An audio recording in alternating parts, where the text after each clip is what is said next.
Pesan dari para tamu kita. Pertama yang akan tampil yaitu Bapak Muhammad Isnur SH. Beliau adalah Ketua Umum Yayasan Lembaga Bantuan Hukum Indonesia. Kepada Bapak Isnur kami persilakan. Waktunya 10 menit, Pak.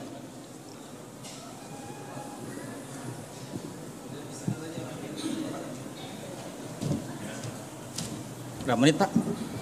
10 menit, wah lama juga ya. Assalamualaikum warahmatullahi wabarakatuh. Alhamdulillah, saya sampaikan saya bisa hadir di ruangan ini walaupun baru sampai dari Jogja. Jadi sengaja pulang lebih dulu untuk menghadiri jalsa salanah ini. Yang saya hormati Pak PJS atau sudah nih Pak Amir, Pak Maulana Syarojidin Sahid, yang saya hormati juga para pengurus, para maulana, para khudam, para seluruh jemaat Ahmadiyah se-Indonesia. Semoga diberikan kesehatan selalu, semoga juga diberikan rahmat dan perlindungan selalu. Saya bingung tadi ditanya sama Pak Kandali sebelum ke sini, Pak Isnur mau bicara apa? Saya bilang saya bingung Pak Kandali. Saya perlu wangsit dulu ini, karena saya belum ziarah, jadi saya belum bisa bicara. Jadi saya ziarah dulu, setelah ziarah baru banyak ingatan akan Pak Amir yang begitu lama menemani. Al-Fatihah untuk beliau. Ya, kenangan yang begitu lama dengan Pak Amir sejak 2005, 2006. Jadi Parung ini adalah tempat tugas pertama saya ketika pelatihan di LBH 2006.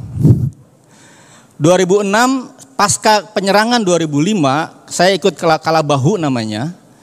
Dan kemudian tugas pertamanya adalah investigasi sebagai sedang belajar ke sini. Nanya-nanya gitu. Dan butuh 18 tahun. Alhamdulillah akhirnya ini bisa dibuka. Alhamdulillah. Dan kalau boleh mengutip tadi ya, Pak Maulana Sadili, karena beliau satu kampung rupanya, kakeknya dengan saya di Jampang. Kalau Pak Dili mengutip tidak ada perubahan suatu nasib suatu kaum, ya kan?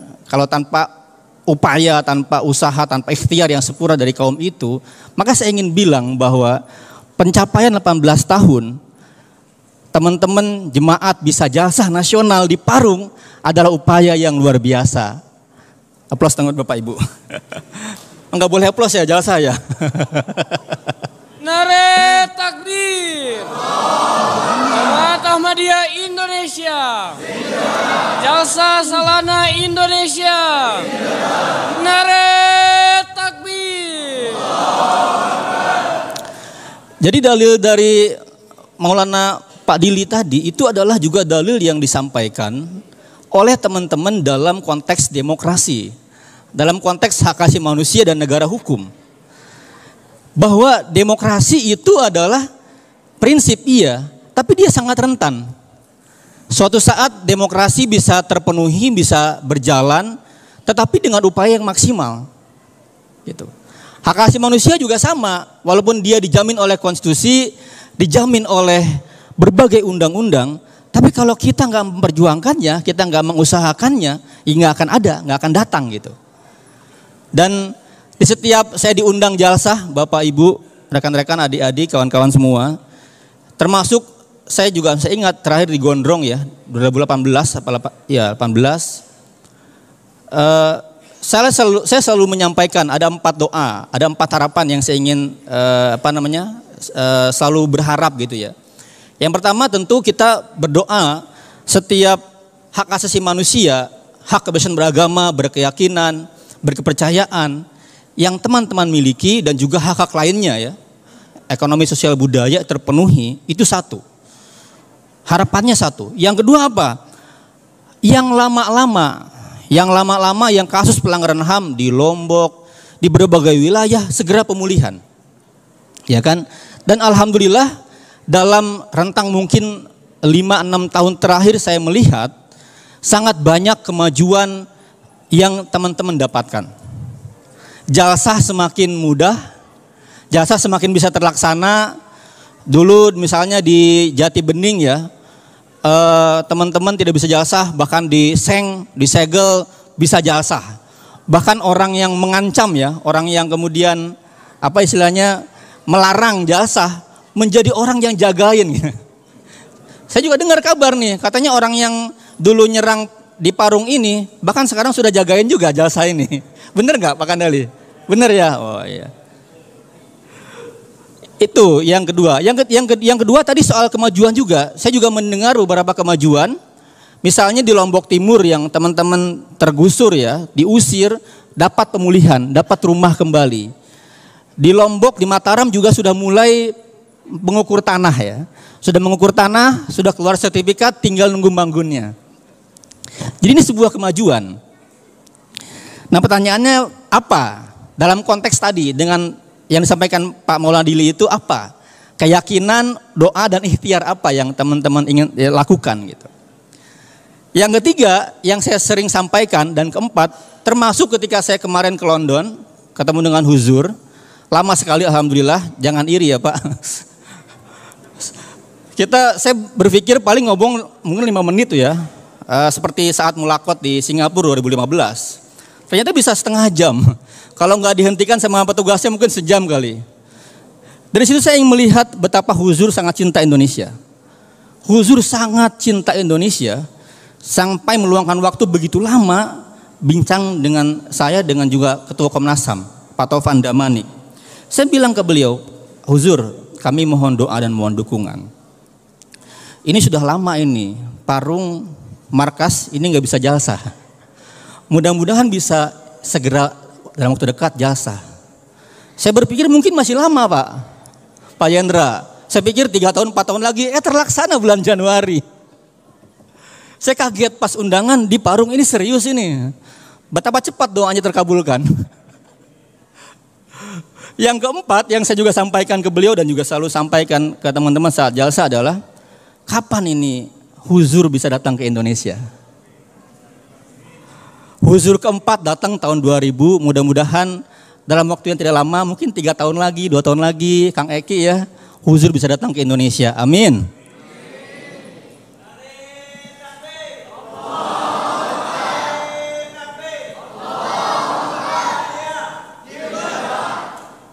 Tapi syaratnya 3 tadi.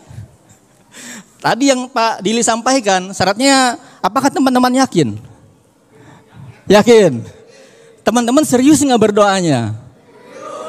Teman-teman sempurna nggak ikhtiarnya?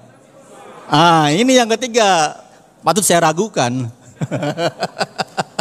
Sudah sejauh mana keseriusan teman-teman mempersiapkan ya kan, mengkampanyekan tadi istilahnya berdakwah ya, agar bisa hadir ke sini dan menyampaikan risalah-risalah kemanusiaan dan keagamaan gitu.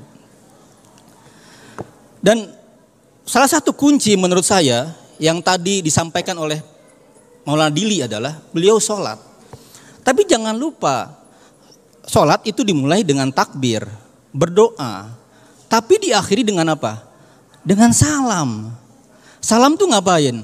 Tengok kanan, tengok kiri. Ya kan? Artinya apa? Selain kita berdoa, juga perkuat bagaimana agenda kemanusiaan kita. Itu yang mungkin saya sampaikan kemarin ketika konferensi keberagaman di Bali. Saya sampaikan tuh, salah satu jurus yang saya lihat dan itu membuat berhasil tadi di Bekasi, di sini adalah Rabtah. Pak Eki karena sebelahan sama saya, beliau jadi saksinya. Bagaimana saya jadi mubalik di situ sebagai mubalik Ahmadiyah. Ya makanya saya menghindari di sini ngeluarin dalil dan pakai peci karena kalau nanti disangka sebagai mubalik Ahmadiyah lagi. Saking seringnya klarifikasi kemana-mana, ente sudah Ahmadiyah ya. Saya menghindari pakai peci Pak Eki. Rabtah saya sampaikan di di Bali itu bukan hanya dakwah mengklarifikasi berbagai hal, tapi dia bagian dari yang disebut teori konflik. Adalah penyelesaian konflik. Selama ini kita anak-anak LBH selalu mengedepankan penyelesaian right based, tapi kurang dengan manajemen konflik based. Nah, Rabtah bagian dari problem solving konflik di lapangan. Itu yang menurut saya sangat menarik, dan dalam banyak hal saya bilang Pak Kandali tulis. Penyelesaian di mana, di Majalengka, penyelesaian di Tasikmalaya, penyelesaian di berbagai wilayah, tulis sebagai sebuah catatan sejarah. Bagaimana dari sebuah masalah menjadi sebuah kondisi yang baik. Bagaimana kita menyelesaikan masalah di Parung, ini perlu ditulis ini Pak. Biar dimanapun nanti jadi pedoman. Oh begini loh, selain cara-cara hukum, negara diminta tanggung jawab, tapi juga teman-teman melakukan penyelesaian di lapangan, di grassroots. Dan dia memajukan Pak, memajukan banyak hal yang terkait kemanusiaan dan keadilan. Jadi bukan hanya soal bagaimana bisa membangun masjid, membuka lagi rumah tablik, tapi juga memajukan hal-hal lainnya. Tentang ini loh, makanya saya tertarik isunya nih, mengatasi resesi. Oh, ini Jemaat Ahmadiyah udah kayak ngambil alih negara. Mengatasi resesi luar biasa teman-teman nih. Kalau gitu berarti tugasnya banyak belanja. Karena kalau belanja ekonomi bangkit. Ya, dengan Rabtah itu sangat banyak kemajuan yang dialami gitu. Dan yang menarik adalah, ini kesan terakhir dari saya. Hebatnya teman-teman, kemajuan yang teman-teman alami. Jadi kalau saya diundang mungkin sebagai pendamping ya, YLBHI sejak 2005 sampai sekarang mendampingi. Sekarang udah berubah posisinya nih. Pak Amir, berubah posisinya. Sekarang teman-teman yang dampingin LBH. Gimana ceritanya? Kalau dulu kami mendampingi, sekarang terus mendampingi, sekarang teman-teman yang buat LBH. Di Kalimantan Barat, di Pontianak, teman-teman Jemaat Ahmadiyah adalah pendiri LBH Kalimantan Barat. Jadi sekarang teman-teman jadi bapak, jadi orang tua, jadi ibu bagi LBH. Teman-teman melahirkan, teman-teman mendirikan, teman-teman bertanggung jawab itu tentang LBH. Menjadi keluarga besar bagian dari LBH. Selamat buat Jemaat Ahmadiyah atas segala kemajuannya, atas dibuka gerbangnya, atas bisa jalsah di Parung ini. Mudah-mudahan bisa nanti jalsah ke sini semua. Dan seperti pesan di jalsah ini, menguatkan empati teman-teman, saya berharap betul bahwa karena teman-teman mengalami langsung apa yang dimaksud dengan ketidakadilan, pelanggaran kemanusiaan, ketidaktenangan dalam beribadah, ketidaktenangan dalam meraih hak-hak sehari-hari, maka di teman-teman lah kita bisa berharap teman-teman menjadi juru bicara kemanusiaan. Teman-teman menjadi juru bicara keadilan. Juru bicara bagaimana pentingnya bersolidaritas kepada yang lain. Jadi kalau sekarang teman-teman sudah mulai merasakan ketenangan dalam beribadah, banyak teman-teman yang lain yang belum bisa tenang beribadah. Yang belum bisa tenang punya rumah. Belum bisa tenang bahkan makan. Kira-kira gitu ya. Di mana-mana ditangkapin. Nah, suasananya sekarang kalau istilah Kang Ismail Hassani ini regresi demokrasi. Nah sekarang demokrasi semakin terancam. Teman-teman saatnya dakwah tamah. Ikut berkontribusi dalam menjaga demokrasi. Berkontribusi dalam mengkampanyekan kemanusiaan, keadilan dan kasih manusia. Terima kasih dari saya. Wassalamualaikum warahmatullahi wabarakatuh. Nare takbir. Waalaikumsalam. Islam Ahmadiyah. Indonesia. LBH. Indra. Nare takbir. Allah.